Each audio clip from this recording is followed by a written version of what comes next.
అందరికీ నమస్కారం. నేను మీ గంటె ఉష. శృతి మించి రాగాన పడుతోంది.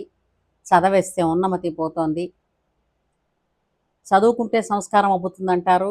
చదువు, సంస్కారం ఒక జంటగా నడిచే కవలలు అనుకుంటే, చదువుకుంటున్న కొద్దీ సంస్కారం అన్నది దిగజారిపోతోంది. గ్రాఫ్‌లో చదువు పెరుగుతున్న కొద్దీ సంస్కారం దిగజారిపోతోంది. ఇది దీనికి ఉదాహరణ ఏంటి చెప్పనా అంటే, గత 2 రోజుల క్రితమే మనం చూసాం ఒక ఇష్యూ. ఏమిటది? కాకినాడ రంగరాయ మెడికల్ కాలేజీలో జరిగినటువంటి ఆడపిల్లలపై జరిగిన లైంగిక వేధింపుల చర్య. అయితే దీనిలో హర్షణీయం, మెచ్చుకోదగ్గ విషయం ఏంటంటే, మన ప్రభుత్వం, మన సీఎం గారు చాలా, చాలా క్విక్‌గా దీని మీద రెస్పాండ్ అయ్యి యాక్షన్ తీసుకున్నారు చూడండి. చాలా బావుంది.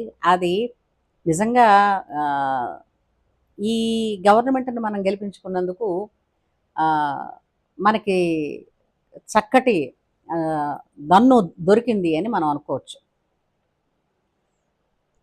సరే, వాళ్ళు రెస్పాండ్ అయ్యారు. వీళ్ళని కటకటాల్లోకి తీసుకున్నారు. అసలు ఈ చర్య చెయ్యాలన్న బుద్ధి ఆ వెధవలకి ఎందుకు పుట్టింది? వాళ్ళు ఆ అమ్మకి, అబ్బకి పుట్టిన వాళ్ళే. కుటుంబం ఉన్నవాళ్ళే. చదువు సంధ్య ఉన్నవాళ్ళే. హ్మ్. చిన్నప్పటి నుంచి వీళ్ళకి స్కూళ్ళల్లోనూ, లేదంటే ఇంట్లో తల్లిదండ్రులు నేర్పింది ఇదా. అంతే అంటారు పాపం. ఎందుకంటే, ఏ పాపం ఎరుగని తల్లిదండ్రులే పిల్లలు చేసిన పాపాలకి మాటలు పడతారు. కదా! ఇప్పుడు మీరు అన్నం తింటున్నారా కడుపుకి? అశుద్ధం తింటున్నారా? ఏమయ్యా? అక్కడ కనపడిన ఆడపిల్లల్లో మీ అమ్మ, మీ అక్క, ఏమో భవిష్యత్తులో ఇలాంటి నీకో కూతురో ఉండుంటే, లేదా నీ భార్యో అలాంటి చోటే చదువుకుని వచ్చుంటే హ్మ్. నీ పరిస్థితి ఏంటి? ఆ! పిల్లి కళ్ళు మూసుకొని పాలు తాగితే ప్రపంచం అంతా చూడటం లేదని అనుకుంటుందట. ప్రపంచం ఏమీ లేదని. మీరు అలాగే ఉన్నారే. హ్మ్. ఎంత హేయమైన చర్య. ఈవెన్ ఇంకొక చెప్తున్నాను కదా! పశువులకు కూడా ఒక సీజన్ ఉంటుంది. ఆ సీజన్‌లో మాత్రమే వాళ్ళు వాళ్ళ ఋతు ధర్మాన్ని పాటిస్తాయి. అంతకుమించి వాళ్ళకి అవసరం లేదు. వాటికి అవసరం లేదు. తెలుసునా? ఆ! మా అమ్మమ్మ వాళ్ళు చెప్పేవారు. వాటికి మనస్సు లేకపోవడం అనేటువంటి ఒక పెద్ద వరం ఏమైతే అయిందో, వాళ్ళ ధర్మాన్ని వాళ్ళు నిర్వర్తించుకుని వెళ్ళిపోవడమే. ఏ పశుపక్షాదుల్లో ఏదైనా సరే, వాటి రొటీన్‌కి భిన్నంగా నడిచిన ఉదంతాలు ఉన్నాయా రోజు? హుహు. కానీ మనిషికి వివేకం, సంస్కారం, మనస్సు, బుద్ధి అని 4 ఇచ్చి తప్పు చేశాడు భగవంతుడు అనే అనాలి. ఎందుకంటే ఇప్పుడు కడివెడు పాలల్లో ఒక్క ఉప్పురాయి చాలు విరిగిపోవడానికి. అలాగా ఎంతోమంది సంస్కారవంతులు, ప్రజ్ఞావంతులు, వివేకవంతులు, బుద్ధిమంతులు, మహాత్ములు నడిచినటువంటి నేల మీద స్త్రీకి ఎత్ర నార్యస్తు పూజ్యంతే అని ఎంతో గౌరవాన్నిచ్చినటువంటి గడ్డ మీద ఆడపిల్లంటే అంత హేయంగా చూస్తారా? ఆ! మీకు డబ్బు అంటే ఇప్పుడు మీరు అర్థం చేసుకున్నారు గదా! లాగు చొక్కా తొడుక్కున్నంత మాత్రాన మీరేం మగాళ్ళు గారు ఎదవల్లారా. మీ పురుషత్వం ఛ! సిగ్గులేదు. హ్మ్. వీళ్ళందరూ కూడా అంతే శిఖండి జాతి. హ్మ్. ఎందుకంటే అసలైన పురుషత్వం ఎలా సంపాదించాలి? ఆ సామర్థ్యం ఎలా ఉండాలి? ఎంత గౌరవంగా సంపాదించాలి? తన సంపాదన తన తల్లిదండ్రులకి కూడా గౌరవాన్నివ్వాలి. నెక్స్ట్ తన తరానికి తింటే అరగాలి అని ఆలోచించాలి. హ్మ్.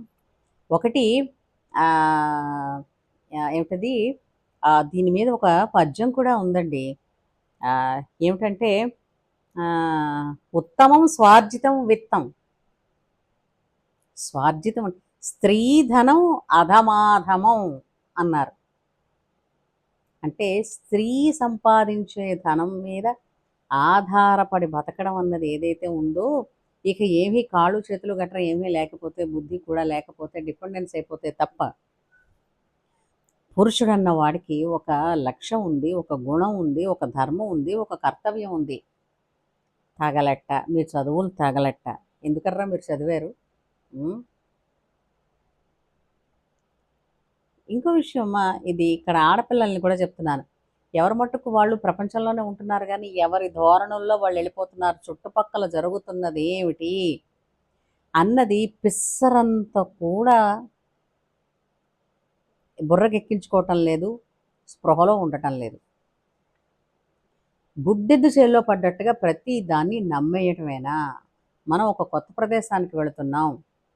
అక్కడ అందరూ ఆడవాళ్ళే ఉన్నారు గదా! వీళ్ళందరూ ఏమన్నా ఉంటే ఇప్పుడు వీళ్ళుంటారా అని ఇలా సమర్థించేసుకుంటాం. అడగండి.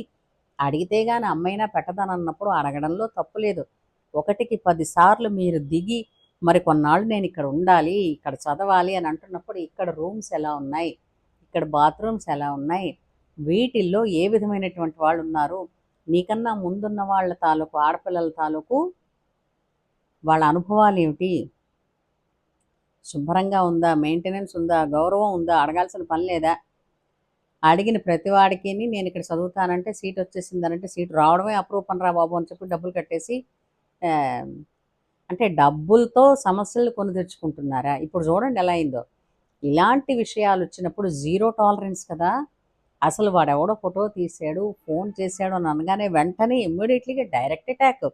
ఇది చెయ్యరనే ఇలాంటి వెధవలు రెచ్చిపోతూ ఉంటారు. ఎందుకంటే స్త్రీ ఎప్పుడూ కూడా వెంటనే ఇమ్మీడియేట్‌లీగా స్ట్రెయిట్‌గా యుద్ధం చేయదు. ఎందుకని? ఎంతో మొహమాటం అందరూ దాన్నే అంటారు. ఇంకా అదే కాలంలో ఉండకండి. ఇప్పుడు ఎంతో సపోర్ట్ ఉంది. స్త్రీ అన్నది ఏదైనా ఒక మాట అంది అనంటే అంటే నిజంగా జెన్యూన్‌గా దాన్నేమిటంటారు సెక్షన్స్ మిస్‌యూజ్ చేసేవాళ్ళు ఎక్కడా ఉన్నారు. చట్టంలో లోపాలని ఆ లూప్ హోల్స్‌ని పట్టుకుని తప్పులు చేస్తున్న వాళ్ళు ఎక్కడా ఉన్నారు. ఆడా ఉన్నారు, మగా ఉన్నారు. నేను వాళ్ళని కాదంటం లేదు. కానీ ఆడపిల్లలు చదువుకోవడానికి వెళ్ళినప్పుడు వెళ్ళిన ప్రదేశం ఎలా ఉంది? ఒకటికి 2 సార్లు అడగాలి. తెలుసుకోవాలి. ఎంక్వైరీ చెయ్యాలి. హ్మ్. ఇప్పుడు మీతో పాఠం చెప్పిన వాడో లేదంటే మీతో ల్యాబ్‌లో ఏదైనా ఒక ఇది చేయించ ప్రాక్టికల్ చేయించాల్సిన వాడో చిన్న చూపు తేడాగా ఉన్నా కూడా స్ట్రెయిట్ ఫార్వర్డ్‌గా చెప్పడమో, లేదా ఇతరులతో చర్చించడమో, వెంటనే ఆన్ ది స్పాట్ చేస్తే ఎవ్వడికైనా సరే భయం పుడుతుంది. సా చాలామంది ఎందుకు ఇలా రెచ్చిపోతా ఉంటారంటే 80% ఏ అమ్మాయి కూడా గమ్మున బయటికి చెప్పదు కాబట్టి వాళ్ళు ఇలా వ్యవహరిస్తూ ఉంటారు. సో, బీ కేర్‌ఫుల్ అమ్మాయిలు. మీరెక్కడ చదువుతున్నారు? ఎక్కడ ఏ హాస్టల్‌లో ఉంటున్నారు? ఎక్కడికి వెళుతున్నారు? అవన్నీ ఒకటికి 4 సార్లు చెక్ చేసుకోండి. నలుగురిని అడగండి. నోరున్నది అవసరమైన చోట మాట్లాడడానికి తప్ప, పని పాట లేని పనికిమాలిన ఇష్యూస్‌ని మొబైల్స్‌లో గంటల తరబడి ఇతరులతో చర్చించడానికి కాదు. ఎక్కడ ఉంటున్నారు? ఎక్కడ నిలబడ్డారు? ఎక్కడ తింటున్నారు? మనని ఎన్ని కళ్ళు చూస్తున్నాయి? ఏ విధంగా చూస్తున్నాయి? అన్న స్పృహ మీకుండాలి. దీనికి ఒక ఉదంతం ఒక కథ ఉందిలెండి. చిన్నప్పుడు చెప్పేవారు. ఆహ్, ఒక అబ్బాయికి పెళ్లి సంబంధాలు చూస్తున్నారట పూర్వకాలం. చూస్తున్నప్పుడు ఆ అబ్బాయి పెళ్లి కూతురు దగ్గరికి వెళ్ళి ఎప్పుడూ కూడా ఒక ప్రశ్న అడిగేవాడట. "సభలో నీ మానాన్ని కాపాడేదెవరు?" అని అడిగేవారట. ఆ పిల్లలు ఏదో ఒకటి చెప్పేవారు. మా నాన్ననో, మా అన్ననో, మా అమ్మనో ఇలా ఏదో చెప్పేవారు. ఈ చెప్తూ ఉంటే వీళ్ళు వద్దు, ఈ పిల్లొద్దు, ఈ పిల్లొద్దు, ఈ పిల్లొద్దు అంటూ వెళ్ళిపోయేవారట. ఏమిటి ఈ అబ్బాయికి పొగరెక్కువ అని అందరూ అనుకున్నారు. అలాగా ఆ అబ్బాయి పిల్లని వెతుక్కుంటూ మరో ఊరొచ్చి, ఆ ఊర్లో ఓ పిల్ల సంబంధం చూసి అడిగాడు. "సభలో నీ మానాన్ని కాపాడేదెవరు?" "నేనే" అంది. వెంటనే పెళ్లి చేసుకుంటానన్నాడు. అంటే అక్కడ అర్థం ఏంటి? ప్రతీదీ దానికి కూడా ఇతరుల మీద ఆధారపడిపోవడం కాదు. ఫస్ట్ నీ డిఫెన్స్ నీకు తెలిసుండాలి. సెల్ఫ్ డిఫెన్స్ తెలిసుండాలి ఏ అమ్మాయికైనా సరే. అందున ఇలాంటి వ్యవహారాలొచ్చినప్పుడు ఒక బ మనం ఒక కొత్తగా ఇంతవరకు ఎప్పుడూ వెళ్ళనటువంటి ఒక టాయిలెట్ రూమ్ మనం యూజ్ చేయాల్సొచ్చింది. ఒక బెడ్‌రూమ్ యూజ్ చేయాల్సొచ్చింది. ఒక హాస్టల్‌లో ఉండాల్సొచ్చింది. ఈచ్ అండ్ ఎవ్రీథింగ్ చెక్ చేసుకోవాలి. ఒకటికి 10 సార్లు అడగాలి. నీ రూమ్‌మేట్స్ గాని, నీతో పాటు ఉండేవలసిన వాళ్ళని గాని ఏమైనా జరుగుతున్నాయా? అన్న ఎంక్వైరీలు తెలుసుకొని మీకు మీరు ఎప్పుడు అలర్ట్‌గా ఉంటే ఎందుకంటే ప్రమాదం అన్నది ఎప్పుడూ వెంట్రుక వాసి దూరంలో ప్రతి ఒక్కళ్ళకి ఉంటుంది. దీన్నే అపమృత్యు భయం అంటూ ఉంటారు. అది ప్రతి వాళ్ళకి ఉంటుంది. కానీ అలర్ట్‌గా ఉన్న వాళ్ళని ఏమి చేయలేదు. So girls, please be alert. Stay safe all the time. Okay. Okay, God bless you.